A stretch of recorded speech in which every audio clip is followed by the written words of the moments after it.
మునుపు ఊర్లలకు చిందు ఒగ్గు మందెచ్చుల శారదగాళ్ళు కాకిపడగ కళాకారులు వస్తే గ్రామ పంచాయతీ కాడనో లేదంటే బడి కాడనో స్టే చేస్తే కొన్నొద్దులు తీరు కథలు చెప్పి ఎంతిస్తే అంత తీసుకొని పోయేటోళ్ళు.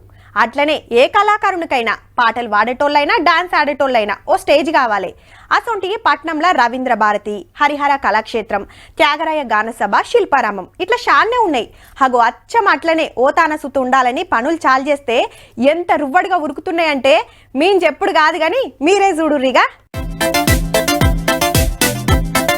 నత్తతోని నువ్వా నీనా అన్నట్టే పోటీ పడుతున్నది పో కాళోజీ కళాక్షేత్రం. హన్మకొండల 15 కోట్లతోటి 8.5 ఏళ్ల కింద పనులు చాలు చేస్తే 50 కోట్లకు బడ్జెట్ పెరిగింది కానీ ఇంకా పనులు ఒడుస్తూనే లేవు. ఎప్పుడు ఓపెన్ చేస్తారా, ఎప్పుడు ఆ కళాక్షేత్రంలో టాలెంట్ చూపిద్దామా అని బొచ్చడు మంది కళాకారులు ఎయిటింగ్ చేస్తుర్రు. తెలంగాణ వచ్చిన కొత్తలకు ఇంత గొప్ప చరిత్ర ఉన్న వరంగల్లో ఒక్క మంచి ఆడిటోరియం అని ఉండొద్దా అని అప్పటి బీఆర్ఎస్ గవర్నమెంట్ ప్రజాకవి కాళోజీ పేరు మీద కళాక్షేత్రం గట్టుడు చాలు చేస్తే ఒక మానం గొడుస్తలేవు పనులు. అగో ఎక్కడి పనులు అక్కడనే ఆగినాయి. ఆ నడమ 2 మాటలు చాలు చేస్తామన్నారు కానీ నిధులు లేక పనులు కాక ఆగిపోయింది.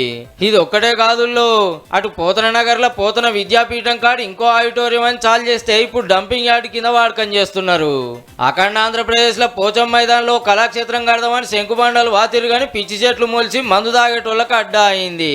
గడ్డ మీద ఉన్నటువంటి అనేక మంది కళాకారులు కూడా వేదికలు లేక తమ కళలను ప్రదర్శించేటువంటి పరిస్థితులు లేక ఇబ్బందులు పడుతూ ఉన్నారు. అంతరించిపోతున్న కళలకు జీవం పోయడానికి ఈ రాష్ట్ర ప్రభుత్వం తక్షణమే చర్యలు తీసుకొని లీడర్లు పట్టించుకోక ఆఫీసర్లు తొంగి చూడక కళాకారులు వేదికలు లేక ప్రైవేట్ ఫంక్షన్ హాల్లో ప్రోగ్రాములు చేస్తున్నారు. రవీంద్ర భారతి కంటే టాప్ మోస్ట్ కళాక్షేత్రము కాళోజీ కళాక్షేత్రం అని చెప్పడం జరిగింది. బహుశా అయి ఉండొచ్చు, కానీ కంటికి కనబడతలేదు, ఇంపుగా లేదు, ఇంకా కొంత కంపుగానే ఉన్నది. జర కాంగ్రెస్ గవర్నమెంట్ అన్న పట్టించుకొని పనులు రువ్వడిగా చేపియాలని కోరుతున్నారు కళాకారులు.